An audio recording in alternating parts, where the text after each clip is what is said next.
Hello and good afternoon to the Voice of the People TV. I am David Edwin. Welcome you to the African News, where we kick off with stories from Ghana. Dr. Gideon Boako, the new Patriotic Party NPP parliamentary candidate for Tano North and spokesperson for the Vice President, has expressed confidence in the NPP's chances in the upcoming December 7 elections. During this campaign in the constituency, Dr. Boako strongly criticized National Democratic Congress, that's the NDC's presidential candidate John Mahama, predicting a loss for the NDC. He described Mahama's leadership as lacking new ideas, suggesting that the former president resorts to unfounded attacks on chiefs and religious leaders when faced with criticism. Dr. Boako emphasized that the NPP has developed strategies to prevent Mahama from returning to power, declaring that they will not allow it to happen. The decision with local constituents there was overwhelming support for Dr. Boako, with many expressing their intention to vote for him again. Residents cited his initiatives that have positively impacted the constituency and the broader community, showcasing a strong sense of loyalty to their current parliamentary candidate.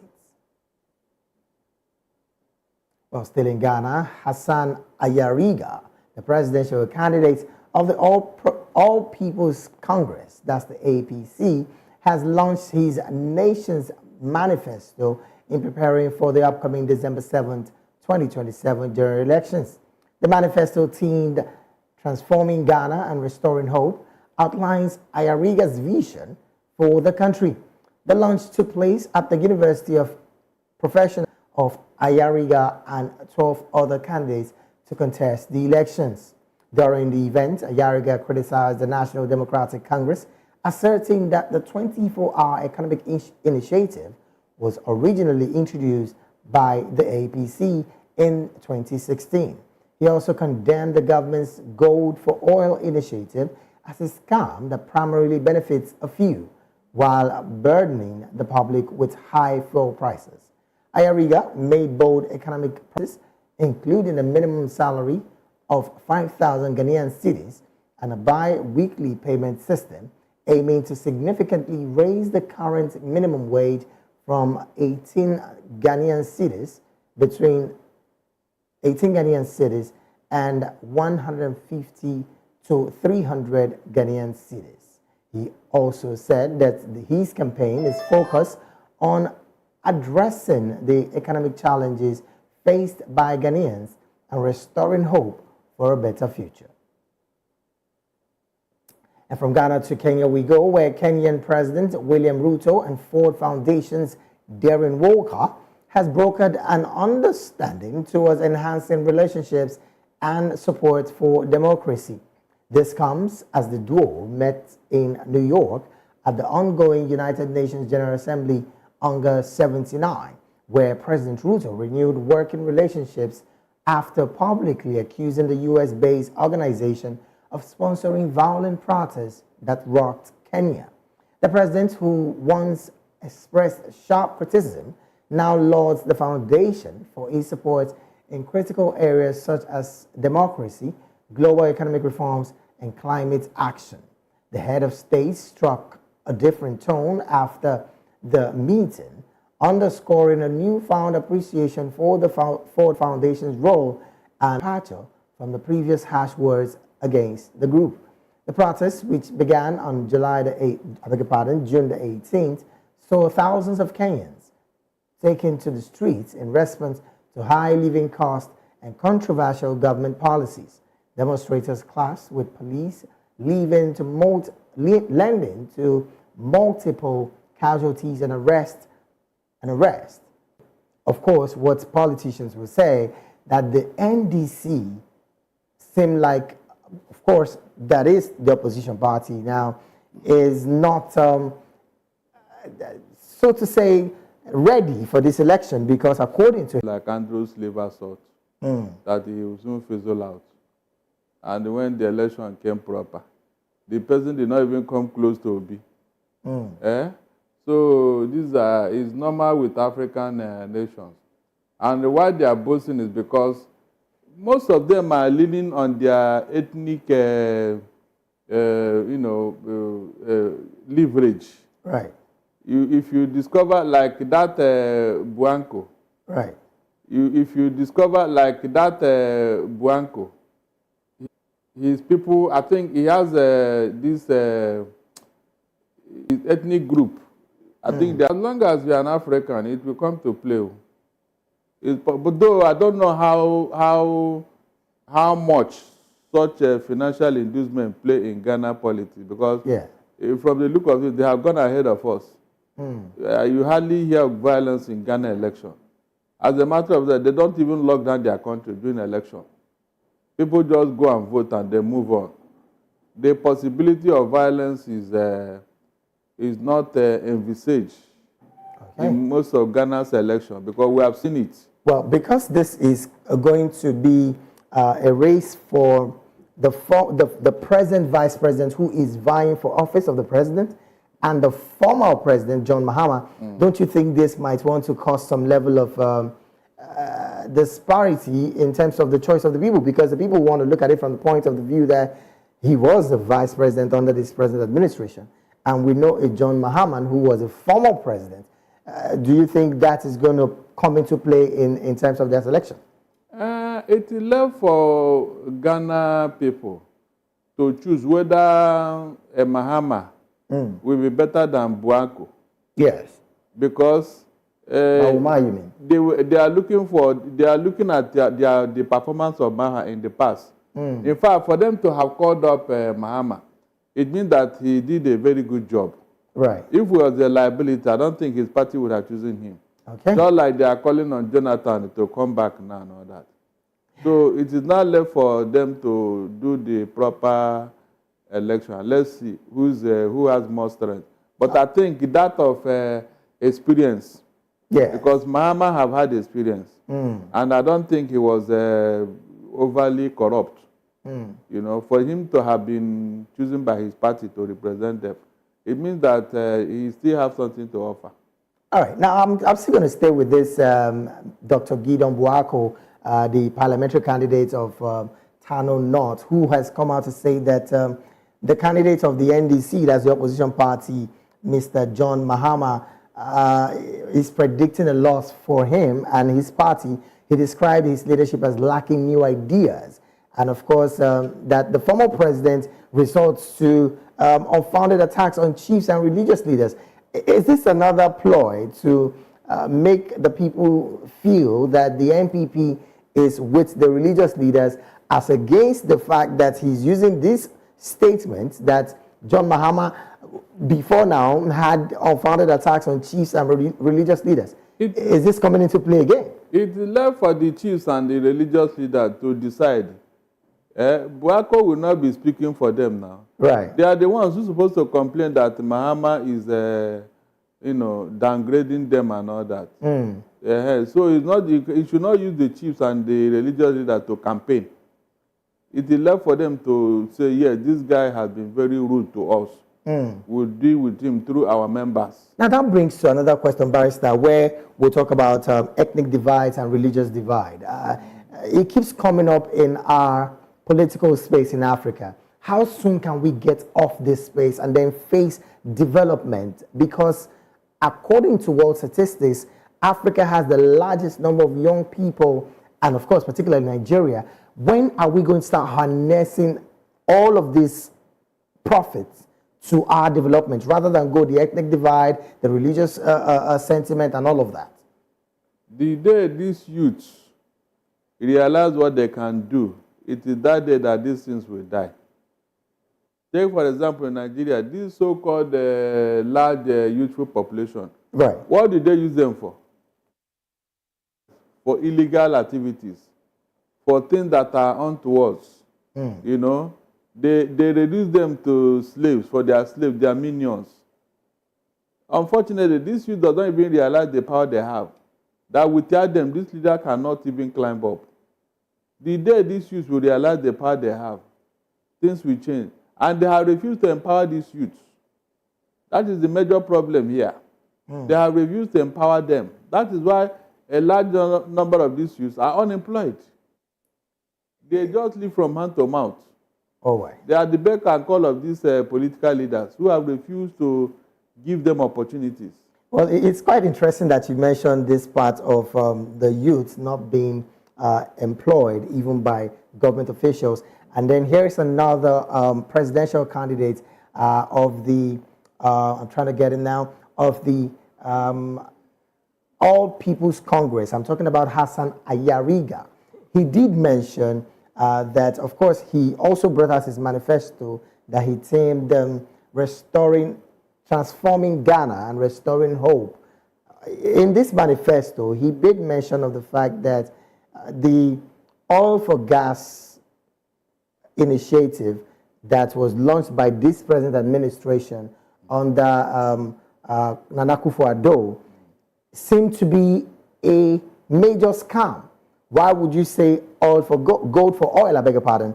But he's saying, in his manifesto, he's saying that it's going to include a minimum salary of 5,000 Ghanaian cedis. I mean, some of the things that you'd expect a presidential candidate to come out and say in the open. But then again, if we're going to look at it from the perspective of what he did mention, condemning the government's initiative of gold for oil, calling it a scam, and of course saying that it primarily benefits a few and burdens the entire public with high fuel prices. Is this a way to get the people to wanting to look at his direction? Because according to some quarters, he's relatively new in the political landscape of Ghana and coming from a party like the All People's Congress. Do you think this man, Hassan Ayariga, would hold waters with all of his analysis that he has tabled out and his manifesto as well? If you see, in terms of opinion pool, yes, I think Buanko and John Mahama, yes. Mahama, they are the front runners in Ghana today. Yeah. This other guy is looking for a way to be a force to reckon with. That is Ayaringa. Yeah. But the angle is coming from is not feasible or sustainable. He can't pay that kind of money in Ghana today. He can't. It's not possible. The minimum wage is promising. It's not feasible. Right. And then the gold for oil. Yes, he can campaign with it because Ghana used to be Gold Coast. Yes. All of a sudden now they discovered oil.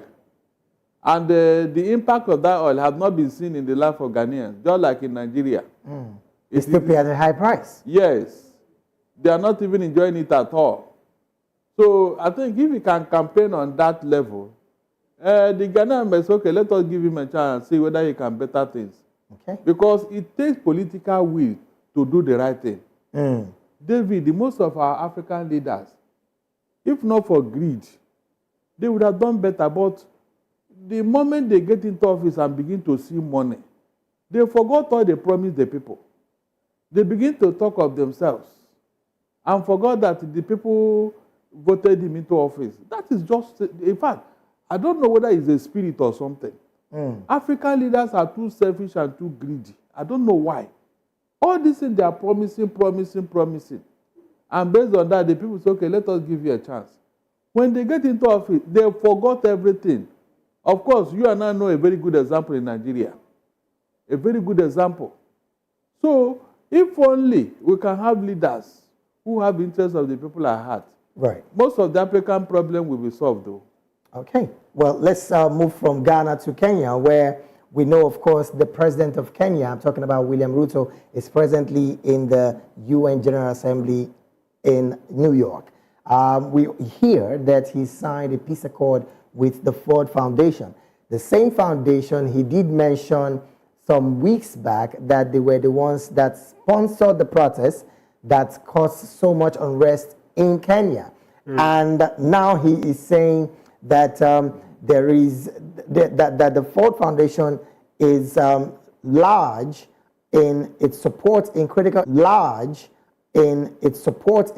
areas like democracy, global economic reforms, and climate action. One would wonder what would have brought about these change just weeks after you publicly mentioned that these were the people that sponsored the protest in your country? Two things are involved here. You know, the Ford Foundation is based in the United States. Yes. After the name of Gerald Ford. They even manufacture SUVs and all that. Now, you are in somebody's country and you are looking up to them for some succor, for some, help. It will not be proper diplomatically for you to go there bearing malice. He has no other choice than to forget what happened in Kenya and then make a deal with these people since they have the wherewithal to assist him. Whatever allegations that was, that was brought upon them is no longer important here now because that protest is in the past. I think Kenya has moved on. They have learned their lesson. So if these people are going to help, why not? But your enemy can become your friend, though. Is it possible that, according to some quarters now, diplomatic pressure would have influenced his decision presently? Because we hear him say on one part, when the protest was on, that these are the people who were funding the protest. And he's in the U.S. And right now he's switching gears and saying, look, these guys are big on democracy, they are big on economic reforms, all of that. Is there the possibility that he was diplomatically pressured into the change of decision? I just told you here now that you are in the country of somebody who had the wherewithal to assist you economically. And you can't go there bearing malice and all that. I don't think he was precious. He only realized his position. The position is not that strong enough to challenge the Ford Foundation. They are very big, very, very big. So yes, he needed the assistance. After all, like I told you, the protest is over. And the man himself, Ruto, have learned his lesson. I don't think he can go about bearing malice. Is there also the possibility that he got a clearer picture when he got to the U.S. about what exactly did happen as concerning those statements he had made earlier that they were the ones that funded the protest? Is there the possibility that he got a clearer picture for him to have done a U-turn totally? No, you see, when protests are happening like that, you must look for somebody to blame for it. Right. We saw it in Nigeria. The question is, the protest, was it germane? Was it something that ought to have been done? Because remember, it was the youth. And all the allegations about his government are not false. It would have been a different thing if the Ford Foundation was fingered to have caused unnecessary protests. Right. But all the things that happened, all the areas that the youth pointed at, are something that Ruto understood to be, right. So why would you not go and telling somebody who helped you to correct yourself that is, he has no choice. Like I told you, he's in New York already. Diplomatically, you don't go there and start, he need the help. As far as Kenya is concerned today, they need assistance. And if the Ford Foundation can offer it, why not? All right. Why not? Thank you so very much, Barrister Darlington Agumo, for always being here. We've been talking with Barrister Darlington Agumo, who is a lawyer and, of course, a public and social commentator. Once again, thank you so very much, Barrister, for always being. Thank you, David. All right, the rest of the news, African news precisely, will be continuing shortly just after this break. Stay with us.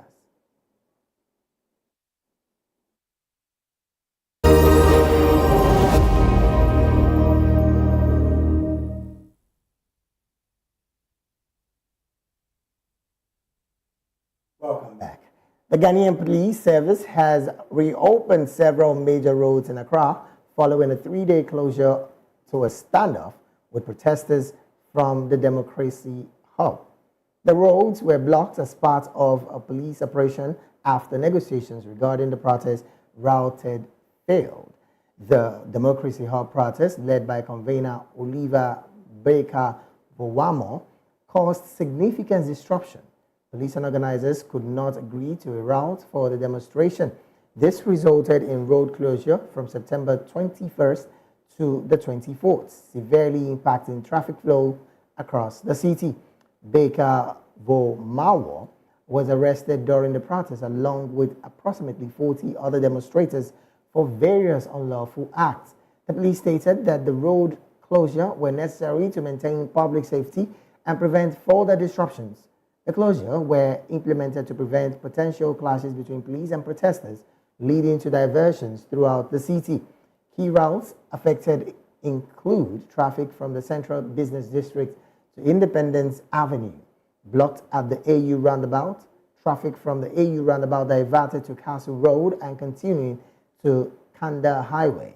The traffic from Medina towards Accra redirected at the 37 roundabout, with initiatives and alternative routes via Obasanjo Highway and Dr. Lehman Highway, resulting in significant delays for motorists.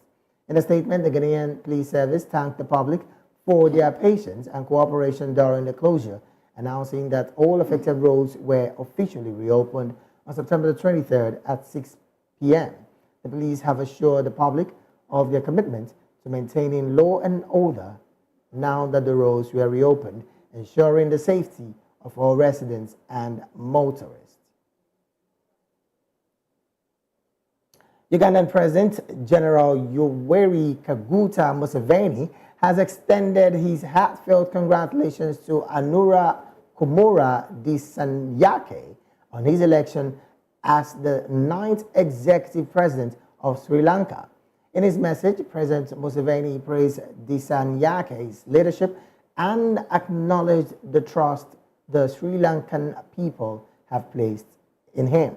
Museveni emphasized the long-standing and amicable relations between Uganda and Sri Lanka built on a foundation of mutual respect and cooperation. He noted that these ties have been beneficial for both nations over the years. The Ugandan leader reaffirmed Uganda's commitment to deepening bilateral relations and exploring new opportunities and collaborations, particularly in areas such as trade, investment, and sustainable development. He expressed optimism about the potential for growth and partnership between the two countries. The Ministry of Health in Uganda has received a significant boost in its battle against the Mpox outbreak, thanks to a donation to sample collection kits valued at 56 million shillings from the World Health Organization. The kits were handed over to a senior health officials, including Dr. Charles Olaro and Incident Commander Dr. Henry Yobe, along with Director of Public Health Dr. Daniel Yangbanzizi. This contribution will enhance Uganda's diagnostic capacity, especially in high-risk districts where sporadic Mpox cases continue to emerge. So far, Uganda has confirmed 22 Mpox cases, with investigations underway into additional suspected infections. The World Health Organization has been instrumental in strengthening Uganda's public health infrastructure, particularly in the fight against infectious disease like Mpox. A Murang'a court in the East Sub-County of Kenya has sentenced a 36-year-old man, Benson Wanu, to life imprisonment after he was found guilty of defiling his 6-year-old daughter. Residence Magistrate Amelia Awino found Benson Wanu guilty of sexually abusing his daughter on January 13, 2023, at a village in Murang'a's East Sub-County.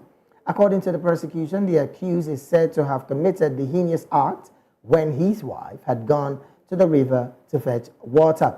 The courts had heard that in the absence of the mother, Wanu chased the oldest child out of the house and then proceeded to committing the crime.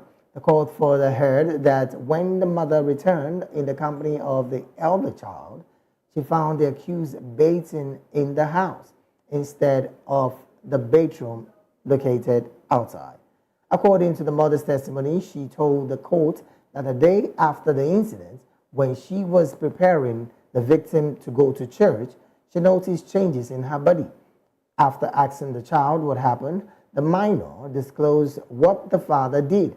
While testifying before the court, the minor disclosed that even though she did not scream to attract attention, she felt pain during the incident.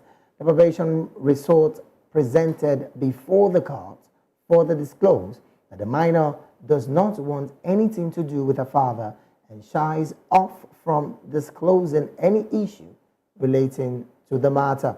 The magistrate said the prosecution's facts were beyond any doubt that the accused defiled the minor. The convict was given the right to appeal the sentence within 14 days. You're still watching the African News on Voice of the People TV. More stories in business and sports after this break. Stay with us.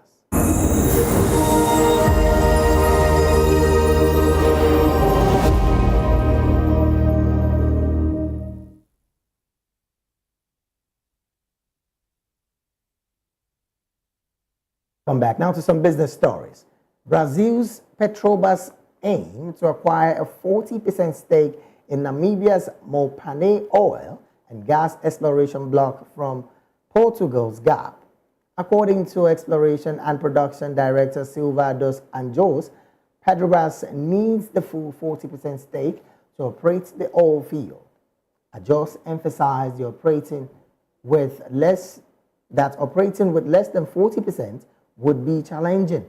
The move aligns with Petrobras' expansion strategy in Africa, and Anjos highlighted the company's familiarity with Brazil and Africa, making the continent a natural choice for international growth. No progress has been reported in the bidding process, which began in July. While still in business, the United States will donate 1 million Mpox vaccine doses and $500 million to support African countries' response to the outbreak. President Joe Biden will announce the donation at the United Nations General Assembly. The vaccine doses will be distributed through Gavi, a public-private alliance. The U.S. aims to encourage other countries to follow suit. The donation is part of the global effort to combat the outbreak declared by the World Health Organization. And to some sports stories, Libya's national football team, the Knights, have chosen the matriz of Benenia Stadium as the venue for their African Cup of Nations qualifying showdown with Super Eagles of Nigeria. The matchday 4 encounter is set to take place on Tuesday, October the 15th, in the city of Benenia, located 19 kilometers outside Benghazi, Libya's second largest city. The stadium, previously known as Hugo Chavez Stadium, is a modest 10,000 capacity facility featuring an artificial pitch, a surface Nigeria may not be entirely familiar with. Nigeria currently lead Group D in the race for a spot in the 2025 AFCON, having amassed the 4 points from their first 2 matches. The Super Eagles opened their campaign with a resounding 3-0 victory over Benin Republic at the Godswill Akpabio Stadium in Uyo, and followed it with a hard-fought goalless draw against Rwanda in Kigali. Libya, however, find themselves at the bottom of the group, having drawn 1-1 at home to Rwanda and suffering a narrow 2-1 defeat to Benin Republic in Abidjan. And with that, we've come to the end of the African News on Voice of the People TV. Do well to subscribe to our YouTube channel. On YouTube, we are at Voice of the People TV, and on all other social media platforms, we are at VOP TV Live. Coming up shortly is Health Check. Do have a beautiful afternoon ahead. I am David Edwin.